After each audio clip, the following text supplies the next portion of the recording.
जय हिंद दोस्तों। तो welcome back to our YouTube channel friends education. तो होप गाइस आपको हमारी जो कल की वीडियो थी अच्छी लगी होगी। आपने एरिया वेक्टर तो पढ़ लिया, उसकी डायरेक्शन पढ़ी, पर आपको ये तो नहीं पता उसका मैग्नीट्यूड क्या लेंगे।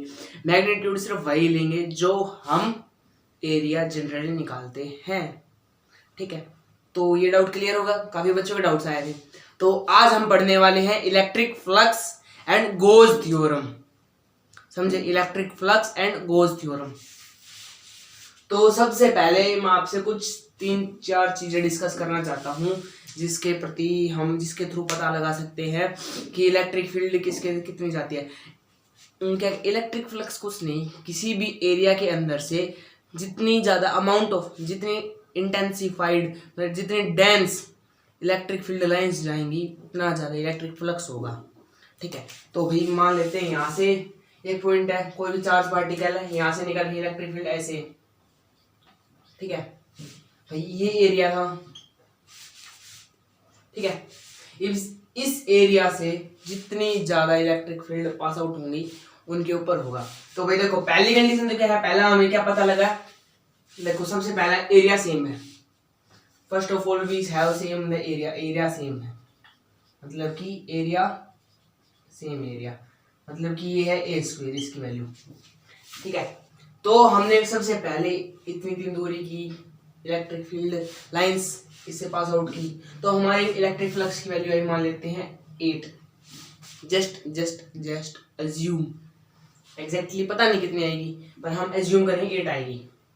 ठीक है, तो उसके बाद जब हमने dense electric field lines provide की, तो ये चार्ज है, मतलब कि थोड़ा चार्ज पार्टिकल बड़ा है, और उसके कारण निकलने वाली जो इलेक्ट्रिक फील्ड लाइंस हैं वो भी डेंस है, मतलब कि ज्यादा electric closely electric field lines जा रही हैं।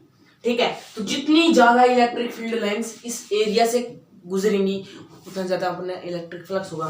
तो पहली चीज क्या है, जो इलेक्ट्रिक फ्लक्स है डायरेक्टली डिपेंडेंट हो गया किससे, इलेक्ट्रिक फील्ड से।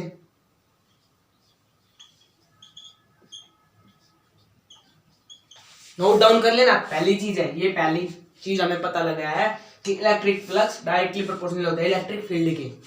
ठीक है, दूसरी चीज क्या है भाई, हम इस बार कर लेते हैं फील्ड लाइंस सेम। ठीक है भाई, सेम फील्ड लाइंस है, मतलब कि पहले ऊपर लिख लेता हूं मैं, electric flux directly proportional to electric field. अब ऐसे हो सर, इलेक्ट्रिक फील्ड लाइंस, जो इलेक्ट्रिक फील्ड होती है वही तो बना, जो इलेक्ट्रिक फील्ड लाइंस होती है वही तो बनाती है इलेक्ट्रिक फील्ड। समझे, तो इसलिए मैं यहाँ पे इलेक्ट्रिक फील्ड लाइंस की जगह इलेक्ट्रिक फील्ड लिख रहा हूं। ठीक है, तो भाई हम देखो, हमारा पहले एरिया था ए स्क्वायर, तो इसकी वैल्यू आ रही थी, देखो 5 है, तो मान लेते हैं यहाँ पे 10 आएगी। ठीक है, जस्ट अज्यूम है, कोई जरूरी नहीं है कि यहाँ पे 5 है तो यहाँ पे 10 ही आएंगे। ठीक है, पर जब हमने एरिया ट्वाइस कर दिया, मतलब 2 स्क्वायर एरिया हो गया, तो और भी ज्यादा इलेक्ट्रिक फील्ड लाइंस इससे पास आउट हो सकती है कि नहीं हो सकती। देखो कहने मतलब क्या है, कोई नल है, नल पानी की नल की है। ठीक है, वो इतनी पतली सी नल की है, उससे बिल्कुल थोड़ा थोड़ा पानी निकलेगा, और एक इतनी मोटी नल की है, उससे ऐसे पानी आएगा। किसी ने खेतों में काम किया है, और एक जो मामूली नल की होती है उसमें, तो देखो जिसका एरिया जितना ज्यादा बड़ा है उससे उतना ज्यादा पानी तो आएगा। समझे, ये देखो क्या है कि भाई अगर ये पाइप हमारी, इसमें से पानी आएगा तो हमारी बाल्टी वो जल्दी भर जाएगी ना। एक ये वाली पाइप है, पानी की स्पीड है वो सेम है, पर यहाँ से कम पानी आएगा ना, तो हमारी बाल्टी भरने में काफी टाइम लगेगा। समझे, तो वही चीज मैं समझाना चाह रहा हूँ कि जितना ज्यादा एरिया होगा उतनी ज्यादा electric field lines pass out होंगी, जबकि हमारी जो फील्ड लाइंस है वो सेम है। समझे, देखो एक मिनट रुको, फिर से 2 डायग्राम्स बनाएंगे, उसके बाद बताएंगे आपको कैसे क्या है। देखो 1 2 3 4 5, ठीक है, इतने डिस्टेंस के ऊपर है, एरिया कितना है ए स्क्वायर। अब इससे पास आउट कितनी होंगी, 1 2 3 4 होंगी, ठीक है। फील्ड लाइंस सेम है, मतलब कि सेम डिस्टेंस की, इसकी डिस्टेंस सेम है, इसकी डिस्टेंस सेम है, इसकी मतलब जो इनकी डेंसिटी है, मतलब कि इंटेंसिटी जितने ये पास पास हो सकती है वो सेम है, मतलब हर एक फील्ड लाइन की दूरी एक दूसरे से बिल्कुल सेम है, ठीक है। तो अब मैं अगर एरिया बढ़ाऊंगा, इसको मान ले 2a² कर दिया, तो ये वाली फील्ड लाइंस भी जा सकती है, और पास में और एक फील्ड लाइन होती है वो भी जा सकती है, ऊपर से भी एक और हो सकती है वो भी जा सकती है, समझे। तो वो बात है कि दूसरा डिपेंडेंसी किस पे है, एरिया के ऊपर,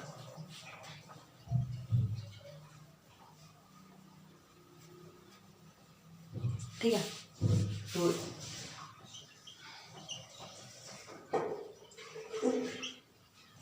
एरिया के ऊपर अब तीसरा फैक्टर जो आपने सोचा भी नहीं होगा, जस्ट आपको विजुअलाइजेशन करवा देता हूँ मैं कैसे है। मेरे पास यहाँ पे कोई बोतल नहीं है, अभी बता देखो, ये मेरा हैंड है, जस्ट अज्यूम, एक आप इसको सीधे से देख रहे हो, जब ज्यादा व्यू बोर्ड का मिल रहा है या जब ऐसे कर दूंगा उस टाइम मिलेगा, समझे क्या है। देखो यहाँ पे ज्यादा व्यू आपको क्लियरली बोर्ड इसके अंदर से दिख रहा है मेरे हैंड से, या फिर इसको ऐसे कर दूंगा तब, मतलब कुछ ना कुछ इसको टर्न कर दूंगा, कुछ ना कुछ एंगल क्रिएट कर दूंगा तब मिलेगा, समझे। तो दूसरा एक इफेक्ट किसका होगा, एंगल का भी। तो हम एंगल किस किस का लेंगे, ये सबसे बड़ी बात है। तो हम एंगल लेंगे एरिया वेक्टर और फील्ड लाइंस के बीच का, समझे। किस किस का लेंगे, जो थीटा होगा एंगल, थीटा पे डिपेंडेंसी कर रहा है,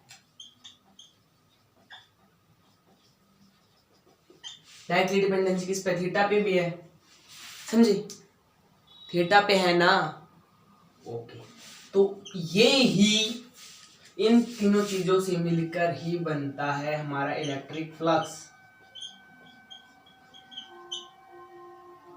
वो इक्वल जब इसको निकालते हैं तो electric field area cos of theta, सबसे इंपॉर्टेंट बात है ये थीटा क्या होगा, ये थीटा होगा एरिया वेक्टर, एरिया वेक्टर का जो हमने बताया था, एरिया वेक्टर की जो डायरेक्शन हो गई उसके और इलेक्ट्रिक फील्ड लाइंस के बीच का एंगल। देखो मेरा ये एरिया है तो इसका यहां से आ रही है, ठीक है, और जैसे कि मैं ऐसे हूँ आपको समझाने के लिए बताता हूँ, मेरा एरिया ऐसा है थोड़ा तिरछा, मेरा हैंड एक तरीके से एरिया है। बुक ले लेता हूँ, वो ज्यादा बेटर रहेगा, ये बुक है हमारे पास, ठीक है। देखो बुक है, अब इसका एरिया वेक्टर इस तरफ है, मेरी तरफ है ना, और फील्ड लाइंस मान लेते हो आपकी तरफ से ऐसे आ रही है, तो जो इसका एरिया वेक्टर और आपकी तरफ से जो फील्ड लाइंस आ रही हैं उनके बीच का जो एंगल होगा वो होगा ये थीटा, समझे। इमेजिनेशन बनी, इमेजिनेशन बनाओगे तो आपको जल्दी क्लियर हो जाएगा। एक बार फिर से देखो, एरिया वेक्टर की डायरेक्शन ये है, आपकी तरफ से ऐसे करके फील्ड लाइंस आ रही हैं, तो इस एरिया के साथ एंगल नहीं है, वो इस एरिया के डायरेक्शन के साथ एंगल है। आप किसका साथ, फील्ड लाइंस का और एरिया वेक्टर के एंगल मतलब डायरेक्शन का, समझे। आई होप अब आपको समझ में आई ही गई होगी, नहीं आई तो आप सबसे बड़े कुछ नहीं अच्छे हो, कोशिश करो समझ में आ जाएगी। तो जब इसको निकालते हैं इलेक्ट्रिक फ्लक्स, वो हो गया, इसको करते हैं तो वैल्यू सिंपली यही आ जाती है, ई ए कोस थीटा, ठीक है। अब सभी को पता है फॉर्मूला क्या होता है क्या नहीं होता, तो हम डायरेक्टली यहां से बात कर सकते हैं। इलेक्ट्रिक फील्ड लाइन क्या होती है, 1/4 pi epsilon not Q source charge upon में r² डिस्टेंस, एरिया और into theta cos of theta. ये सब वैल्यू हमें पता होगा तो उस टाइम पे हमारा एरिया निकल जाएगा, समझे। तो सर आपने ये तो बता दी, ये इन चीज़ के ऊपर डिपेंडेंसी है, सर इलेक्ट्रिक फ्लक्स की भी एक इमेजिनेशन बनवा देते हैं, वो भी जरूरी है। आपने इलेक्ट्रिक फ्लक्स पढ़ ली, डिपेंडेंसी इलेक्ट्रिक फील्ड पे है, एरिया पे, थीटा पे, पर इलेक्ट्रिक फ्लक्स क्या होता है उसका तो कुछ पता करो। बिल्कुल सही बात भाई, सबसे पहले मैं वही पढ़ा था, पर इनके बिना आपको इलेक्ट्रिक फ्लक्स समझ में नहीं आता। तो तो सबसे पहले मैंने इनको बताना है सही समझा। तो देखो इलेक्ट्रिक फ्लक्स है किसी भी एरिया के अंदर से, किसी भी एरिया के थ्रू जो फील्ड लाइंस परपेंडिकुलरली जाएंगी वही इलेक्ट्रिक फ्लक्स होंगी। देखो कैसे है भाई, यहाँ पे ऐसे है, यहाँ से इलेक्ट्रिक फील्ड लाइंस आ रही है, तो जितनी amount of electric field lines से पास आउट होंगी ना वो भी परपेंडिकुलरली वही होंगे हमारी इलेक्ट्रिक फ्लक्स। पर फिर सर इसमें एंगल क्या रोल है सर, हमने कोस थीटा ही क्यों लिया, साइन थीटा तो ले सकते थे वहां पे। देखो मान लेते हैं किसी एंगल से ऐसे आ रही है इलेक्ट्रिक फील्ड लाइंस, ठीक है। अगर हम इसका कुछ बनाना चाहिए, क्या बनाना चाहिए, हम बना चाहिए इसको वेक्टर कंपोनेंट में तोड़ना, एंगल है किसी न किसी चीज से टूटेगा। तो देखो एक इस डायरेक्शन में मान लेते इलेक्ट्रिक फील्ड आई है, फील्ड लाइंस आई है ई, तो E cos theta, E of cos theta और ई ऑफ साइन थीटा नीचे, जो नीचे गई है ये वाली, क्या ये इस एरिया से पास आउट होंगी? सोचो, इमेजिन करो कि भाई मेरा हाथ है, यहाँ से ऐसे आ रही है, तो कोस थीटा वाली तो ऐसे चलेगी और साइन थीटा वाली डायरेक्शन नीचे है, तो क्या वो कभी इससे पास आउट होंगी? नहीं होंगी। इसीलिए हम साइन थीटा की जगह कोस थीटा करते हैं, और यही जो वेक्टर कंपोनेंट है यही इसको परपेंडिकुलरली फॉल कराने में होता है, यही परपेंडिकुलरली फॉल आउट है किसके ऊपर, इस एरिया के ऊपर। समझे? तो इलेक्ट्रिक फ्लक्स है उसको हम कैसे शो करेंगे, साइन ये होता है इलेक्ट्रिक फ्लक्स का।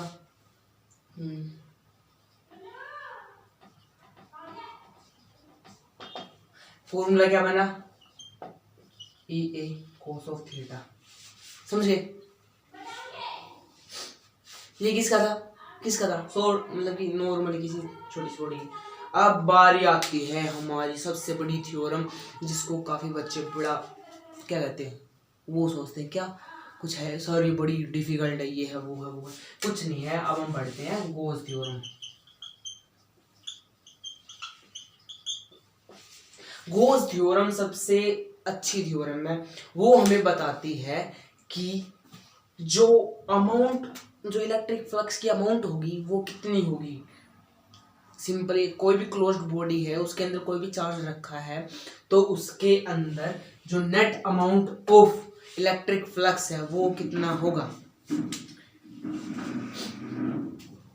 आई होप इलेक्ट्रिक फ्लक्स आपको आ गया होगा, इसके डेफिनेशन आप खुद बना लेना, बुक से लिख लेना, वही होती है। पर अगर आप खुद से बनाना चाहो तो क्या बनाओगे, देखो it is the number of field lines perpendicularly fall on a area, ठीक है। तो the product this is called electric flux. Then समझ गए, नॉर्मली ज्यादा बड़ी हाइपोथेसिस टाइप की नहीं बनानी कि ये है वो है प्लान, सो नॉर्मल बिल्कुल सीधी सी। तो गोस थ्योरम, उसके बाद गोस थ्योरम की बात करते हैं। गोस थ्योरम क्या बताती है हमें, कोई भी क्लोज्ड बॉडी है, भाई क्लोज्ड बॉडी ऐसे भी हो सकती है, ठीक है। क्लोज का मतलब क्या है, क्लोज, हर एक एंड उसका बिल्कुल क्लोज होनी चाहिए। सिमेट्रिक भी हो सकती है, समझे, सिमेट्रिक होगी मतलब कैसी भी कोई भी बॉडी जो क्लोज है, हर एक जगह से बंद है, उसको हम कहेंगे गॉसियन सरफेस, ठीक है। उसको उस ऑब्जेक्ट जो सरफेस एरिया होगा उसको हम कहेंगे गॉसियन सरफेस। तो भाई मान लेते हैं ये एक है और इसके अंदर भाई एक चार्ज है क्यू अमाउंट का, ठीक है। अब कोई आपसे पूछे इसके थ्रू, मतलब कि इस जो ये ऑब्जेक्ट है, जो ये एरिया है, इसके थ्रू कितना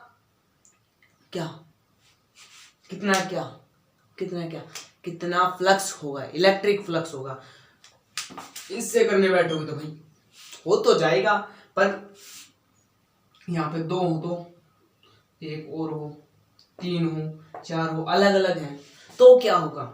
ये तो सिंपल एक का हो गया, एक मतलब इलेक्ट्रिक फील्ड लाइंस हमें पता है, एरिया पता है, उससे निकाल देंगे। पर ऐसी कोई सिचुएशन आ जाए जिसका हमें एरिया भी ना पता हो, कुछ भी नहीं पता, उसका कैसे करेंगे।